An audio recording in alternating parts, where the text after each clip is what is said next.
The Great Dechurching by Jim Davis, Michael Graham, and Ryan Burge explores the reasons why 40 million Americans have stopped attending church in the last 25 years. They try to answer three questions. Who left? Why did they leave? What will it take to get them back? For the purposes of their study, they defined a dechurched person as someone who used to go to church at least once per month, but now goes less than once a year. So who has stopped going to church? The authors break down the absentees into 5 major categories and then break dechurched evangelicals down into 4 further subcategories. An evangelical is a Christian whose final authority is the Bible and who believes that to be a Christian you must be born again. I would analyze the individual categories at greater length, but they don't seem to make much difference. There is no one particular group of people who have stopped going to church. Dechurching has occurred across all theological traditions, mainline churches and evangelicals, every age group, young and old, every ethnicity, white, black, Latino, every political affiliation from liberal to conservative, every educational level from high school dropouts to people with graduate degrees. The dechurching has occurred in every geographic location. No income bracket escaped dechurching in America. Men and women seem to be about equally affected. So are Roman Catholics and Protestants. There is some variation in these categories, but the differences don't seem to be that great. So 40 million Americans go to church a whole lot less than they did 25 years ago. We need several warnings here. There are limitations in counting the dechurched. The authors are depending on large survey samples and people self-report on their church-going habits. So we are depending on people telling the truth to a pollster, but this is a limitation for every poll. However, it seems especially important here. A couple of questions the authors do not deal with are really important. I was left wondering how many people now attend online church. They don't go to a building but watch services on their computer or phone. The authors merely say there are lots of those people, but I still don't know how many are in that category. And in my several readings of the book, I have a larger question: what constitutes going to church? I know a young man who might be considered dechurched. He does not go to a traditional church service very often. But he's in 3 Bible studies, 2 online and 1 in his apartment.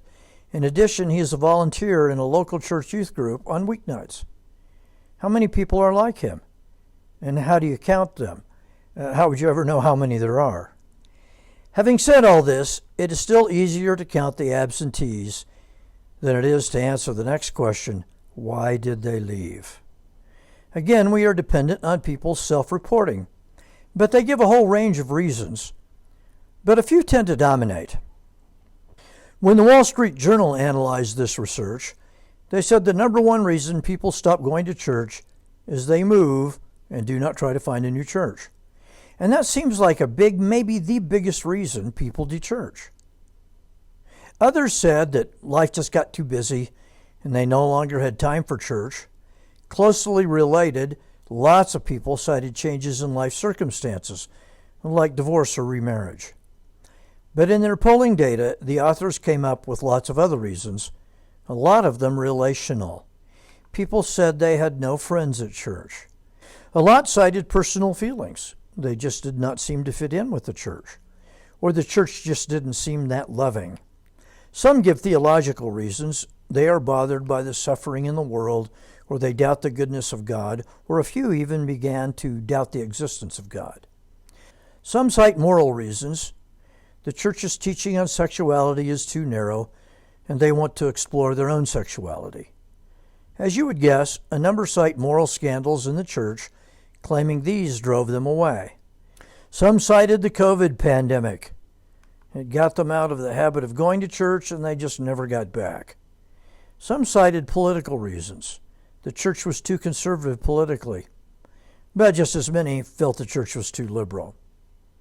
As you might expect, some cited a negative church experience. They got their feelings hurt and quit attending.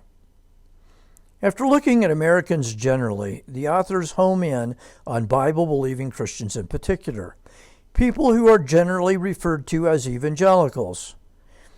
Most of you listening to my video would be classified as an evangelical.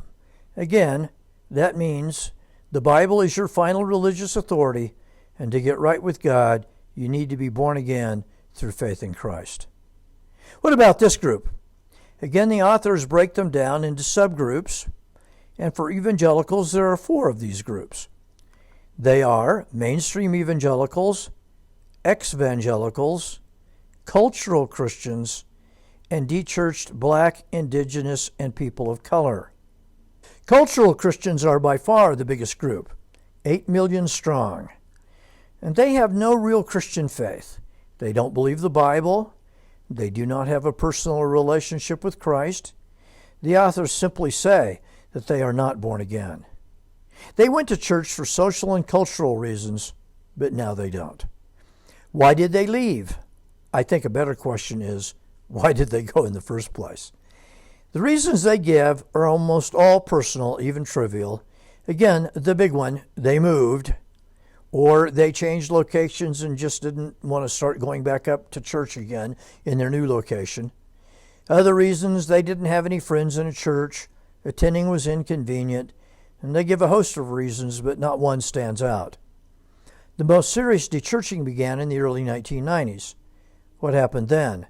The authors focus on 3 things.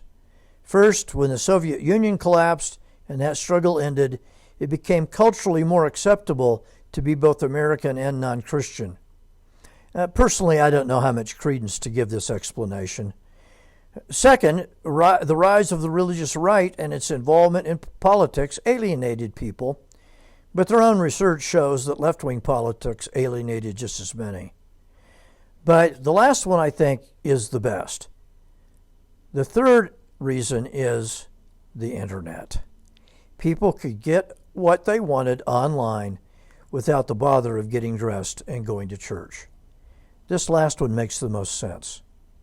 But I think most importantly of all, people who went to church but weren't really Christians in the first place felt free to stop attending. 24% of Americans attend church once a week or more than once a week. Another 20% or so go fairly regularly. That means on a given Sunday, about 100 million Americans are in church. And that's almost as many as watch the Super Bowl. The authors give lots of reasons for hope. Almost all of the dechurched are open to coming back. How do we restore them to fellowship? That's the subject of our next video. Thanks for listening. May our God bless you richly.